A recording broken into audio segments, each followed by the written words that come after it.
Lindbergh, trailblazer of the skies, winged emissary of a new and thrilling age of discovery. Over the historic trails of Columbus, of conquistador, of clipper ships of another age, he was the first to brave uncharted skies. Pioneers of a new generation follow the trails blazed by him, that America's commerce may once again be first upon the trade routes of the world. Today, over a network of 40,000 miles, Pan American Airways, largest of the world's great airways systems, with a fleet of 150 clipper ships, speeds men, mail, and merchandise to 40 different countries, a thrilling monument to the United States Airmail Service. Across the vast Pacific in 60 flying hours to the Orient, halfway around the world. For just as the Pacific disappears on the right, South America appears on the left, and the routes of the flying clipper ships speed southward to Mexico, Central America, and across the Caribbean to circle the vast southern continent.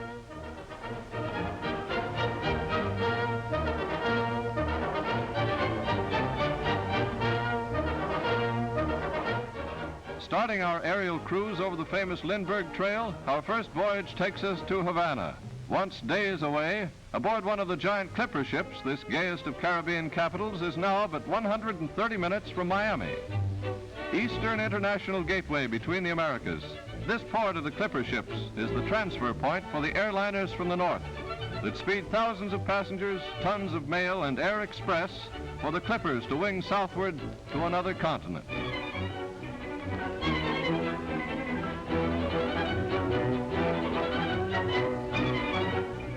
From the Atlantic seaboard, the Middle West, the coast, Canada, even Europe and the Orient, they pour by the thousands through Pan American Airways' great terminal to take the high road to Rio, Panama, and far-off Buenos Aires.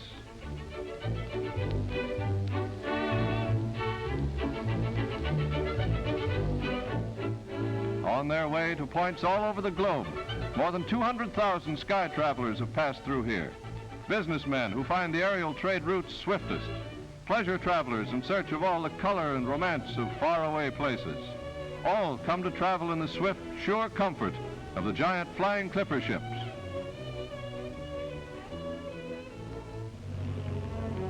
Larger than the ship in which Columbus first crossed the Atlantic, these aerial giants are great 21-ton airliners.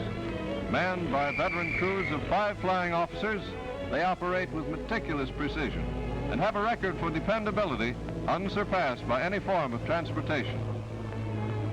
Across the shimmering waters of Biscayne Bay, the great engines, more powerful than a locomotive, lift us easily into the air.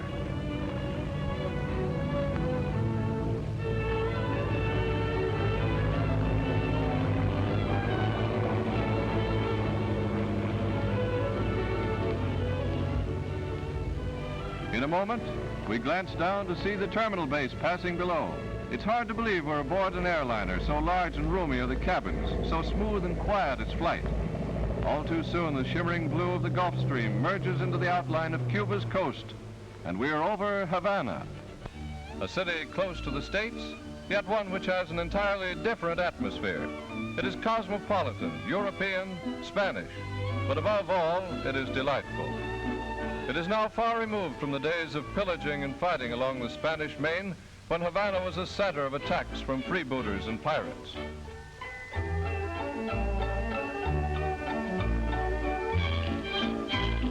This fortress, which overlooks the waterfront, was built in 1774 and cost the unbelievable sum of $14 million. The King of Spain, when told of the amount, looked westward across the Atlantic, as he remarked that anything that cost that amount of money should be visible from any part of the world.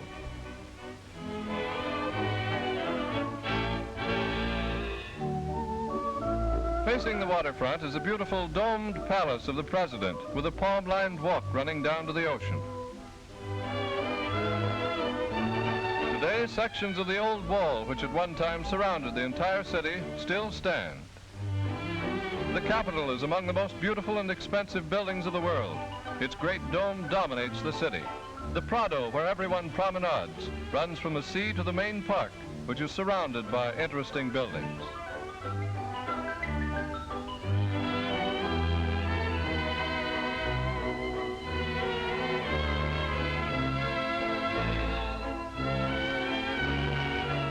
Even this cigar store maintains the Spanish atmosphere, with colorful tiles depicting the life of Don Quixote.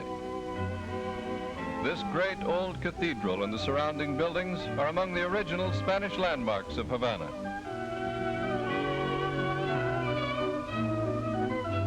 True to Spanish architectural traditions, many buildings are built around a patio, such as the City Hall, with its statue of Columbus. Outside the city of Havana, we find rural Cuba most interesting and attractive. At Matanzas, a valley fringed with royal palms stretches down to the sea, and along the shores, the coconut palms shade beaches where the warm waters of the Caribbean beat softly upon the coral sands.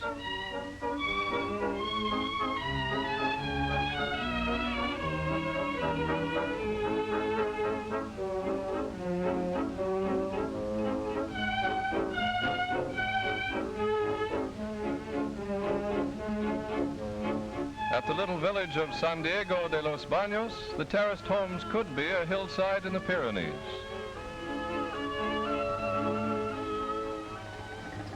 Cuba is really a land of everlasting summer, and its extensive beaches are crowded the year round. Of course, if one chooses, he may escape from the bright sun and sip iced drinks in the cool Spanish-arched patios.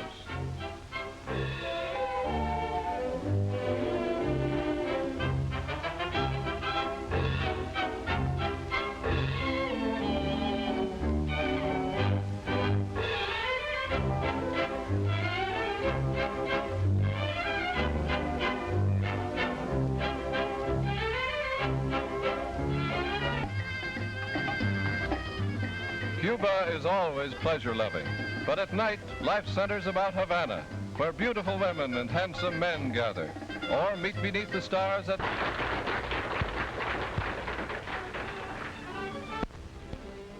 The second flying step down the Lindbergh Trail spans all the West Indies in a single day.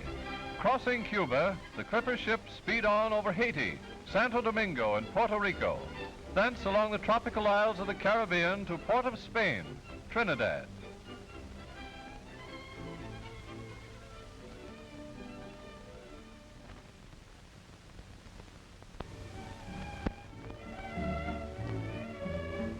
Flying over oceans to new lands is a new thrill.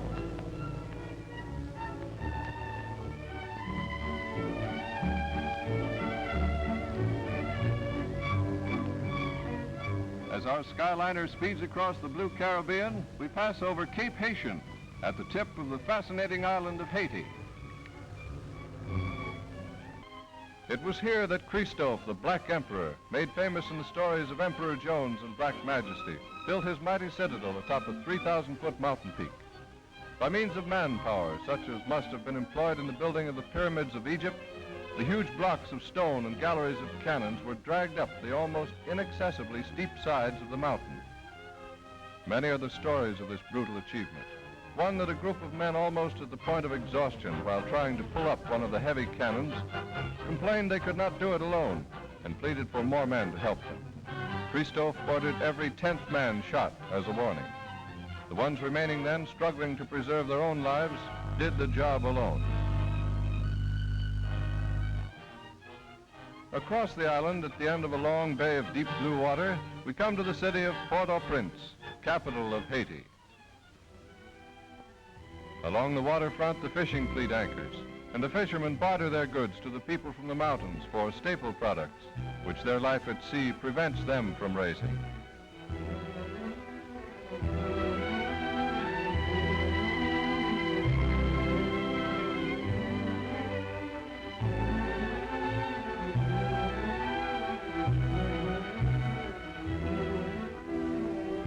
In some of the picturesque villages around Port-au-Prince, the little thatched-roofed houses are very attractive and the people most friendly.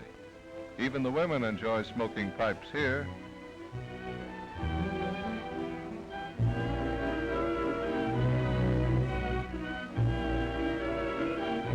In the center of the city, the marketplace is a scene of constant activity. From very early morning till nightfall, all manner of goods are traded, from old shoes to firewood. Many of these natives travel for as much as 2 days on foot, carrying great packs of produce on their heads to the marketplace. The more affluent ones use these little burros for transporting their wares. And if there's room, they climb aboard too.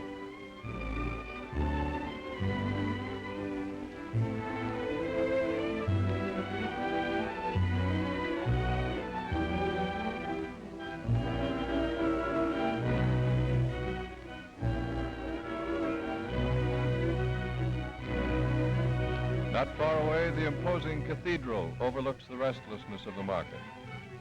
While nearby, in a large square in the center of the town, is the beautiful White Palace of the President. Great bowers of brilliant bougainvillea add their note to this pictorial canvas, already charged with the color of Haiti.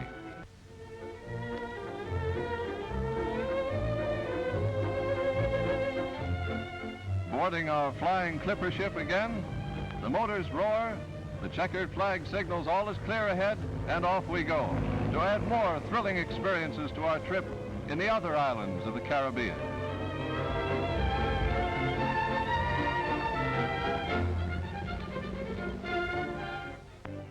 Puerto Rico, meaning rich port, is the largest American possession in the Caribbean. San Juan's Central Square is dedicated to Columbus, who discovered Puerto Rico. The Spanish Club Fountain of Lions is a copy of the one in the Alhambra in Spain. And in the seclusion of this patio, we find this inviting swimming pool.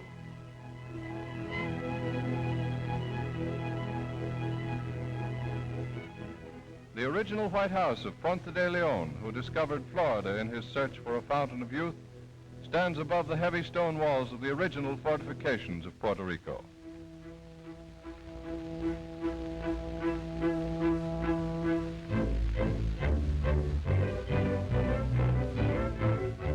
El Morro, the impregnable, never in its colorful history successfully attacked from the sea, still jets out into the blue Caribbean, a monument to Spain's one-time mighty hold on the New World.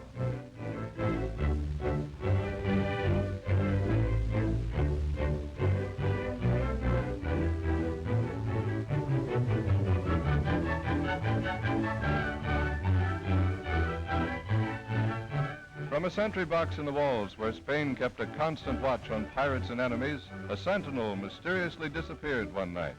And with the setting of the sun, the wash of waves and cool night breezes, it is filled with ghostly whisperings and is called the Haunted Sentry Box. Blue oceans and cocoa palms are symbols of all the fascinating tropical isles of the Caribbean. Fort de France, the chief city of French Martinique, was the birthplace of Josephine, who through her marriage to Napoleon became Empress of France.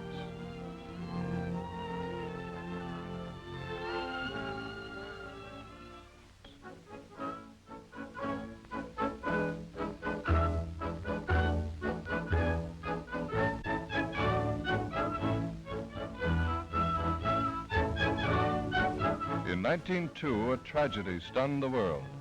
Mount Pelee, quiescent now, erupted, not as a flow of lava, but as a huge cloud of intensely hot cinders and ashes. This cloud rolled down the mountain over the 30,000 inhabitants of the city of Saint-Pierre. In 4 minutes, there was not a soul left alive in the city except one man, a convict in this cell. The walls were so thick and the openings so small that he alone survived.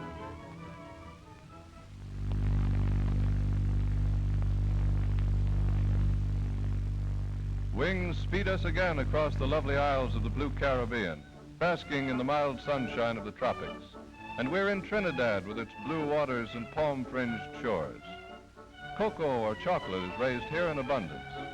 The beans are found inside these fruits, which grow on the main branches of the trees.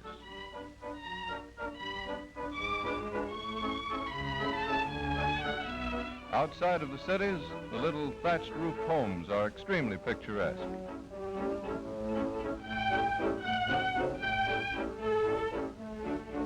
To keep the houses cool, the native people do their cooking outside in mud ovens. This girl is drying cocoa beans in the sun.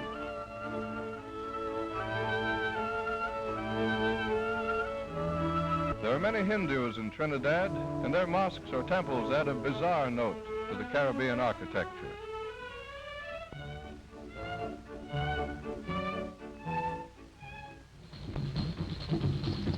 In the courtyard of one of the mosques, to the rhythm of native music, a ceremonial dance is in progress. No women can take part in these dances, so their parts are taken by men, adorned in costumes of dancing women. All Hindu dances are ritualistic and are based on some old legend.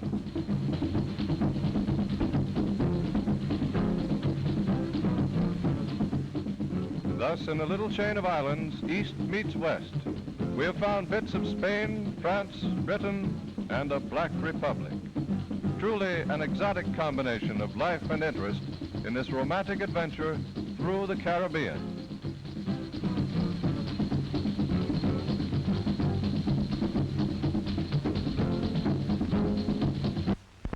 From Port of Spain, the clipper ships cruise over the jungle empires of the three Guianas to the equator and Belém Pará in Brazil. Thence up the great Amazon River to Manaus, a transatlantic steamship terminal 1,000 miles from the sea.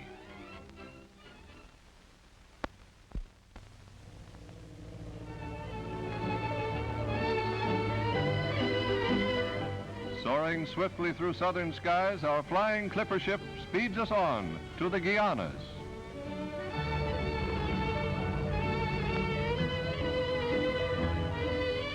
We arrive at Georgetown, the capital of Great Britain's only possession in South America.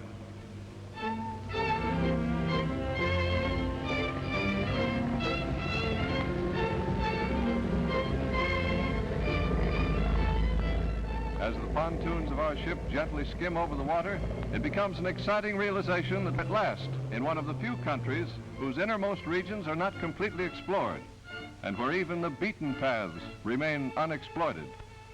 Georgetown itself is a sturdy, clean British city almost on the equator, where natives of India, England, Africa, and the Aborigines of South America congregate and trade on its many streets and marketplaces.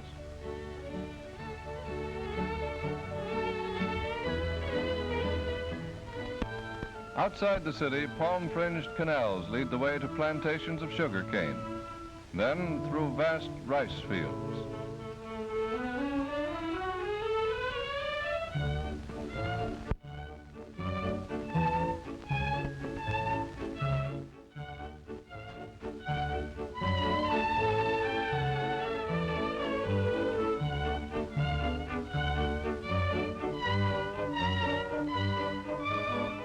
Native women labor under the hot tropical sun and up to their knees in mud, planting rice.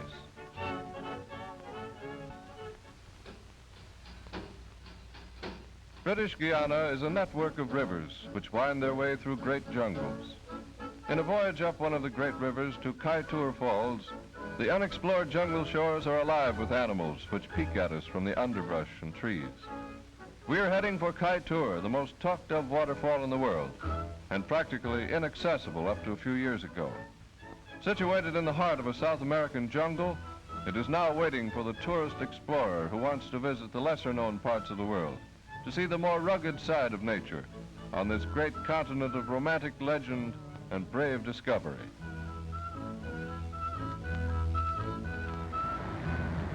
And here we are, Kaieteur Falls. A huge river piercing the heart of the jungle forests is hurled into space to a point nearly 800 feet below. A spectacle which even awes our Indian guides, and a spectacle which no words can adequately describe.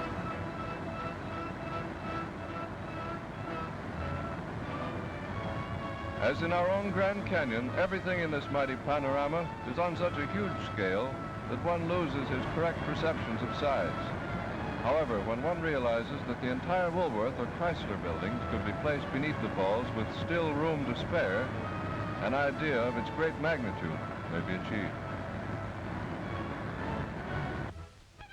Exploring rivers deeper into the center of the jungle, we find a people whose African ancestors escaped or were left by the slave traders of over a century ago as their ships made port in the Guianas. Going into the interior, they now live as their forefathers lived in the African jungles, untouched by the modern world. A harmless, uncivilized race of people, hiding in the dense jungles from the eyes of the outer world.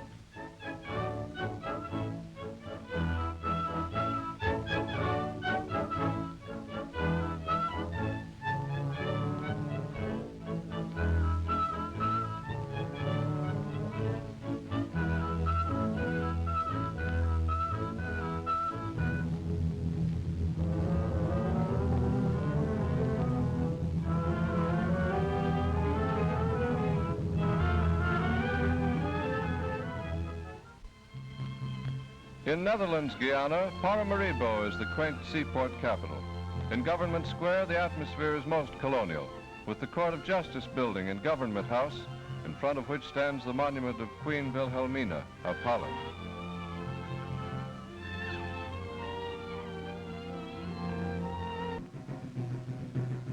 The Creoles in Paramaribo have their own dress, cato misse so-called, and any event is good cause for a dance. This day it is for the benefit of their own governor, the man with all the braid. Not an official governor, to be sure, but the most socially prominent man in their own circle, and probably the only man in town with a complete uniform and lots of gold braid.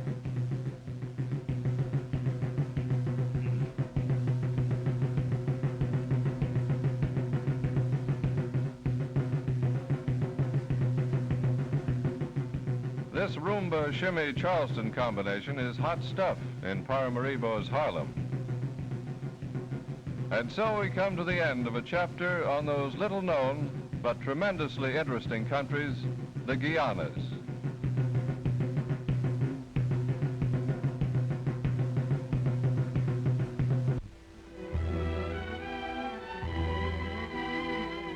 Near the mouth of the mighty Amazon River is the city of Belém, Pará, Brazil. This tropical city lies practically on the equator, yet over the Lindbergh Trail it is but 3 flying days from New York City. Belém is the center of activity for the jungle towns and plantations for hundreds of miles around, so its busy waterfront is always filled with picturesque sailing boats. The cathedral is one of the old landmarks of Pará, as is its opera house, which was built in the prosperous days of the rubber boom. Across the red-tiled rooftops, one could see the edge of the great jungles, which are wild and in many parts unexplored. Due to the fact that there are no railroads or highways in this section of Brazil, this city has a modern harbor, constantly filled with ships from all over the world.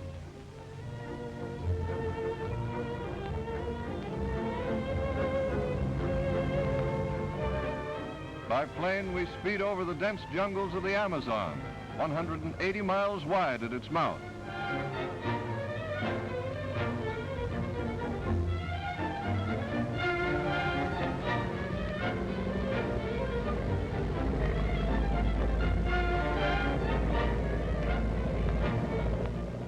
In a few hours, we are flying over Manaus, 1,000 miles up the Amazon, Brazil's great metropolis in the center of the jungle.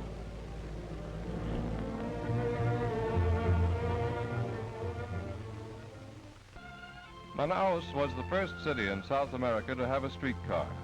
Imagine this magnificent million-dollar opera house with its blue and gold tiled roof brought from the jungles, and this beautiful cathedral in the 1900s, when Manaus was the center of the world's rubber market, and when money flowed into the city as rapidly as the Amazon flows past its door.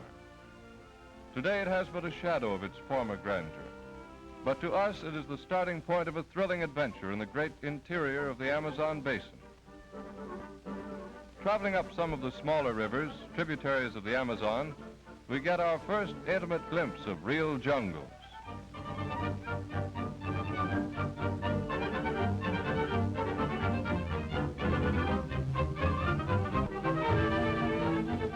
In order to see some of the larger birds and animals of this country, we leave our boats for a trek through the jungles.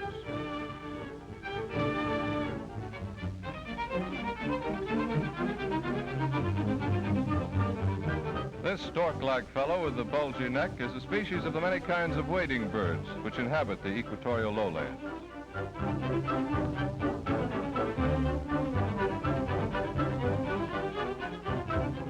These condors are among the largest flying birds in the world, and as they are carnivorous, they feed on the animals and snakes in the jungles.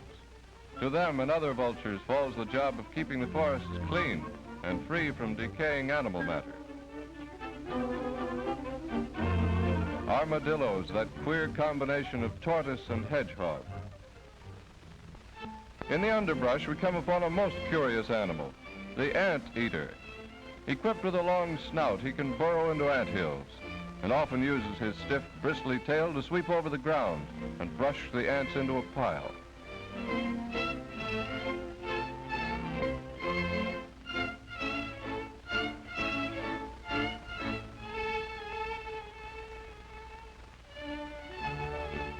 Upon the trunks and branches of jungle trees are found gorgeous orchids of almost every color and variety, growing wild.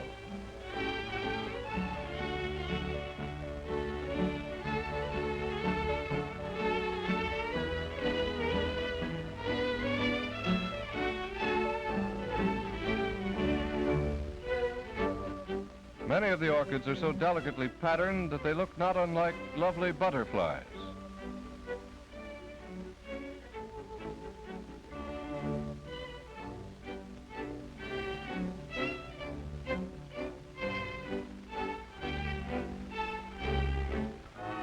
Deep into the Mato Grosso section of Brazil, the river takes us to the magnificent Guaira Falls.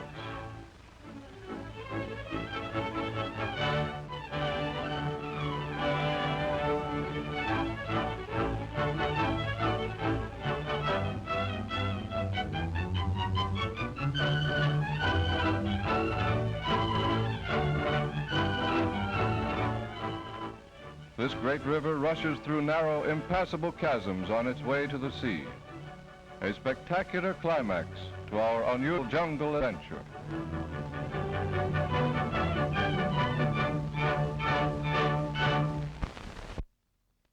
South of Belém-Pará, the Southern Cross replaces the North Star in the heavens. And in a single day, the clipper ships span half the coast of vast Brazil on the high road to Rio de Janeiro.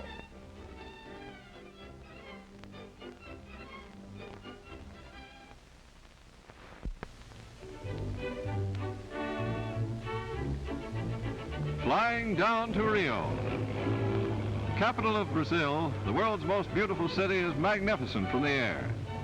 Gliding over the city, we get a glimpse of its rugged, mountainous background, its lovely boulevards skirting the blue beaches.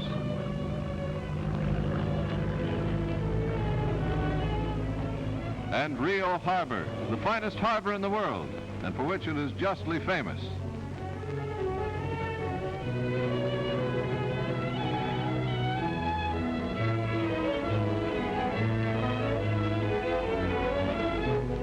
As we hear the speed of the four motors of our giant clipper slacken, we can't help but thrill to the fact that we're arriving at the gayest city of the Western Hemisphere, the Paris of the Americas.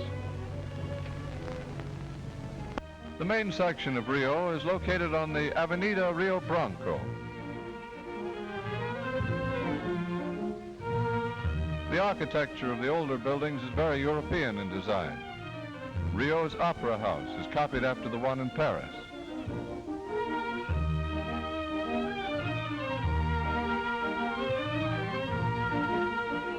An oriental touch in architecture is found on one of the narrow side streets, which are crowded during the busy hours of the day.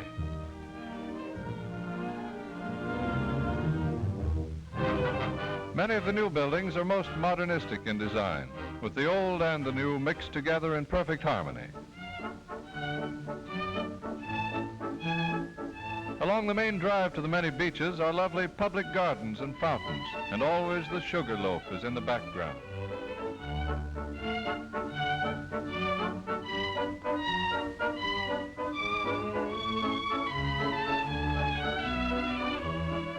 Sailing is a popular sport.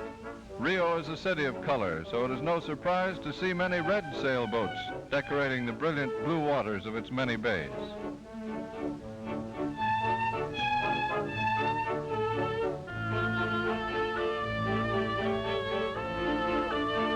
Ever apparent from all angles of the city is the famous landmark of Rio, the sugar loaf. Rising abruptly from the sea to a height of 1,100 feet, it stands like a great sentinel guarding the harbor. One may take a cable car to the top of the sugar loaf by day or by night. In the daytime, the panorama of the city lies below.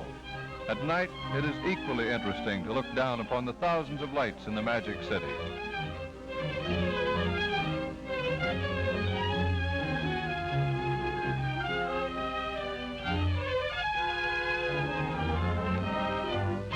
On the way up, the car is suspended in space, and the countryside is spread out far beneath.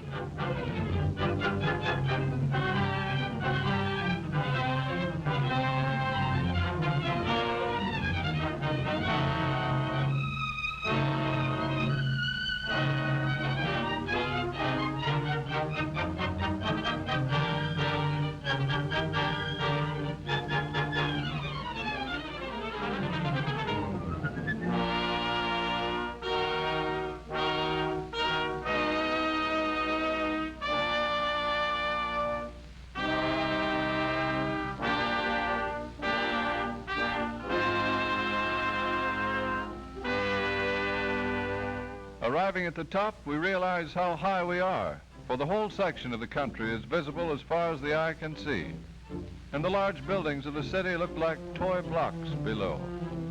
A panorama of great interest, as it shows the fine beaches of Copacabana and Ipanema stretching away up the coastline. The residential city itself winding its way among the hills, up the valleys, and around Botafogo Bay.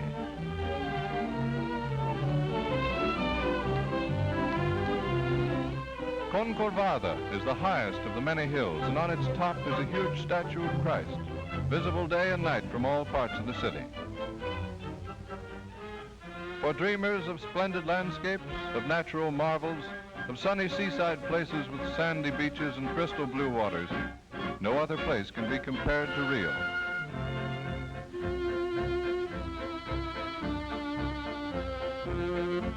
Copacabana, the most popular of Rio's beaches, is always crowded with swimmers and sun worshippers.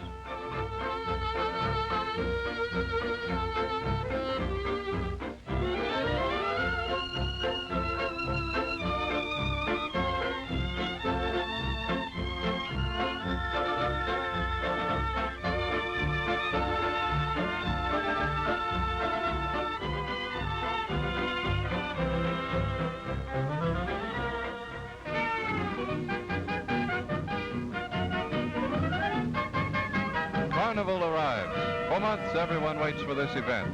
And for 5 days and nights, no work is done. It is just one great gay holiday.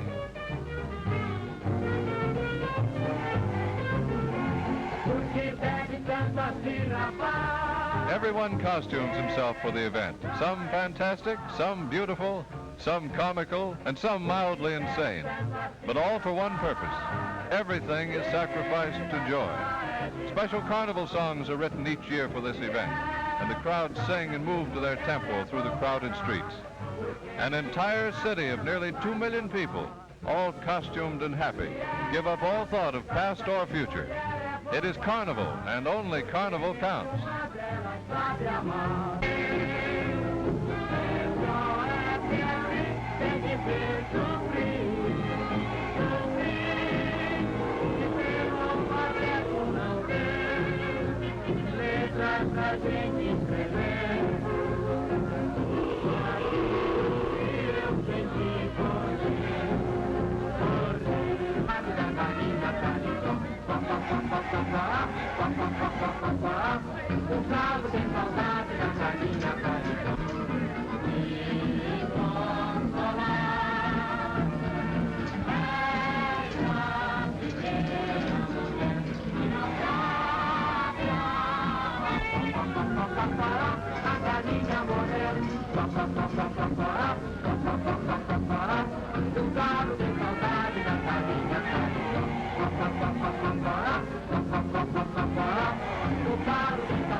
At night, the milling, singing crowds scarcely make room for the many colorful floats, which add their touch in making this event so spectacular.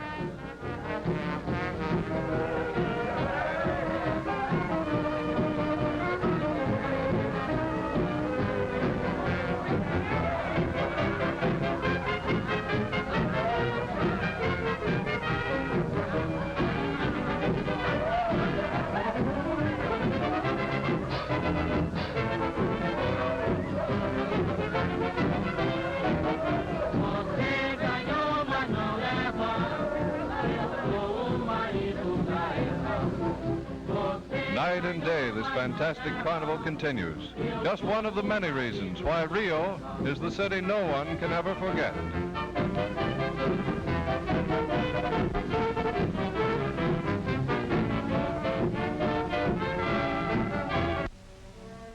many miles beyond Brazil's gay capital lies the peaceful city of São Paulo, world capital of the coffee industry.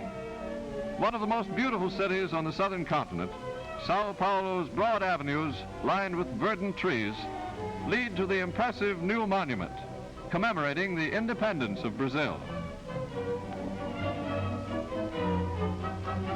An epic masterpiece in bronze, it typifies the greatness of this magnificent country.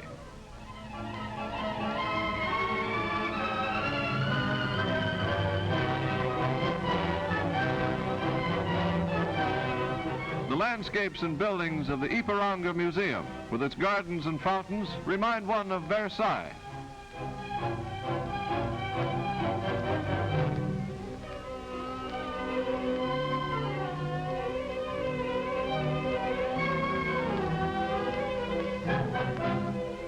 Most interesting of São Paulo's many sights is the snake farm, where poisonous snakes are raised for study and for making vaccines to combat the poisons of their bites.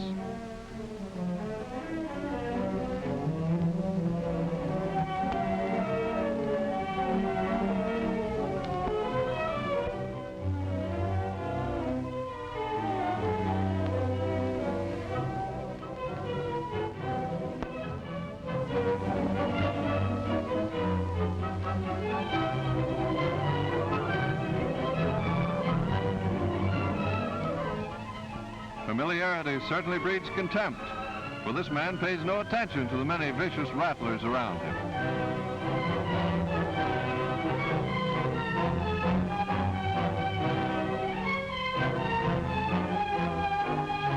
He teases them to get them in a mood for striking.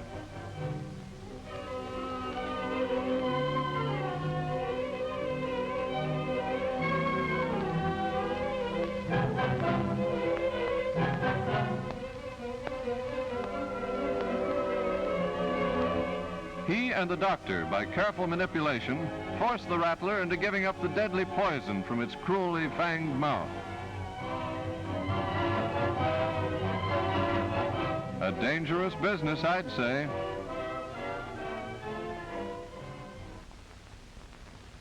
To the land of the Argentine on the River of Silver, the clipper ships soar on down the coast over lovely South Brazil to Montevideo, then up the River of Silver itself to the giant city of the southern hemisphere, Buenos Aires.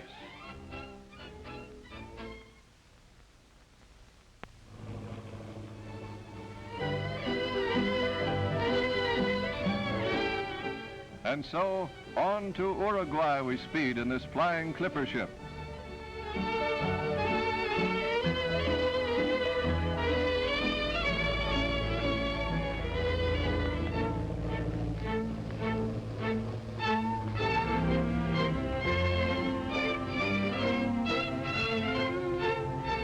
Imagine eating a full-course dinner while flying at nearly 200 miles an hour, 8,000 feet in the air. A fascinating thrill for even the most seasoned traveler.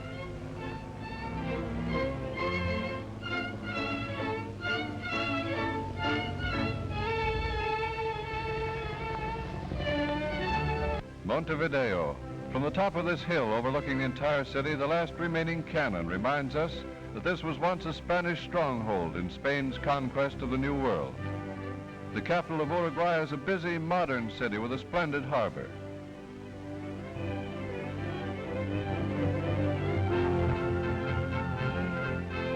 The main part of town is bustling and cosmopolitan, courteous and cultured. Heavily trafficked streets remind us of our busy thoroughfares back home. True to all the capitals of South America, the buildings of Montevideo hold their own in architectural beauty.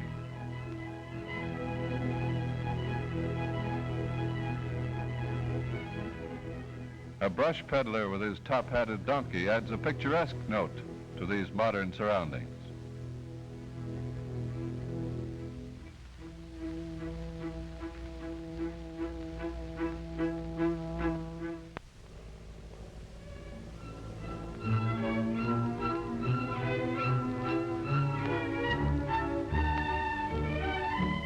Flying along the coast of South America, en route to Buenos Aires, we pass over many picturesque old Spanish cities.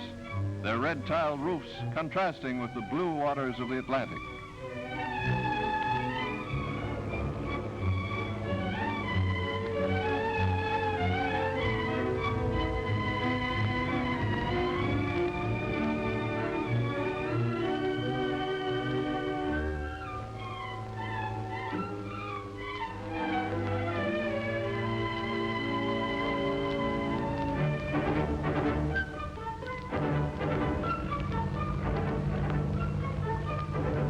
Buenos Aires is the biggest business city in South America and the third largest city in the Western Hemisphere. In a huge square is the Palace of Justice, which faces the Theater Colón, Buenos Aires Opera House.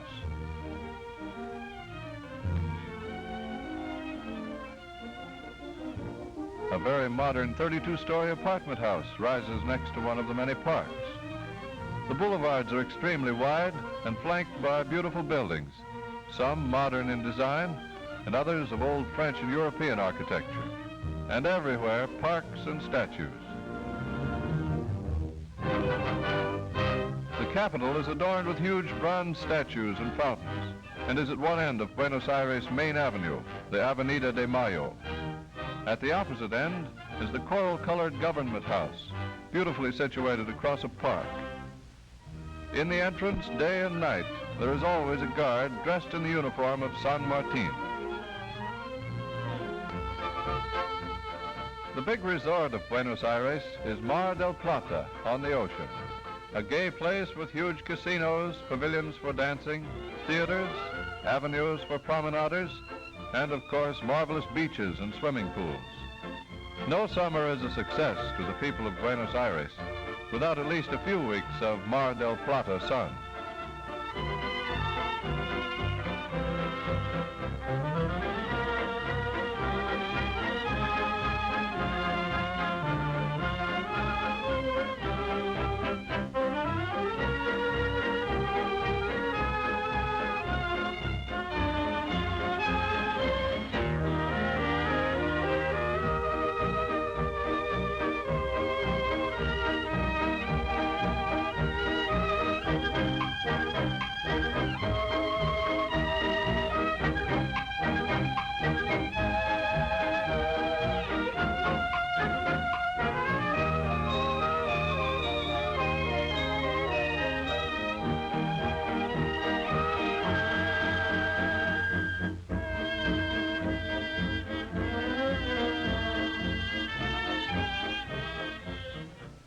Near the beginning of the Andes Mountains in the western part of Argentina is found a valley carved out with fantastically shaped earth and rock formations.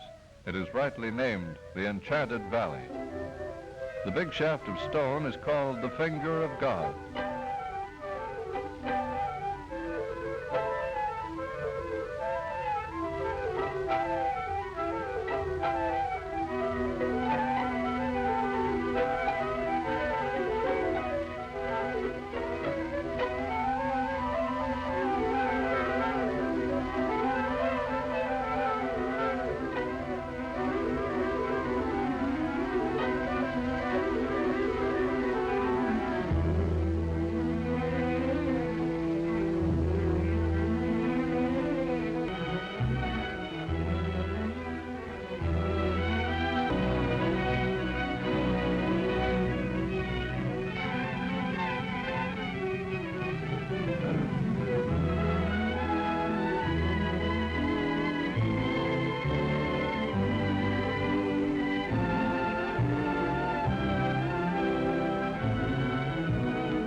From Lakes Nahuelhuapi and Mascardi, one sees the mighty Tronador, one of the most beautiful of the Andes Mountains and snow-capped the year round.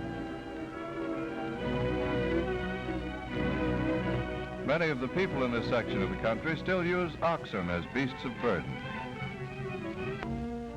Iguazu Falls on the border between Brazil and Argentina is one of the most awe-inspiring spectacles in the whole world.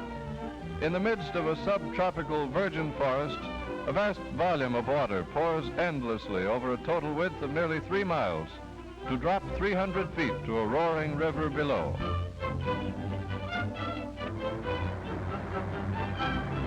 Close up, the water is brownish in color due to its flowing over the decayed vegetation of the immense jungles through which it passes.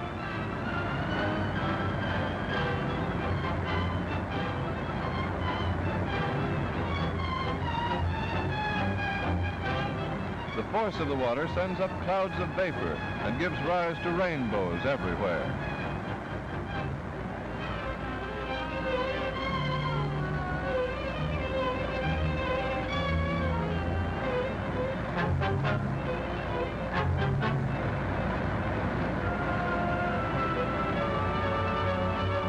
Between each falls is a heavy growth of tall hardwood trees of the mahogany family, mixed in with palms and tree ferns.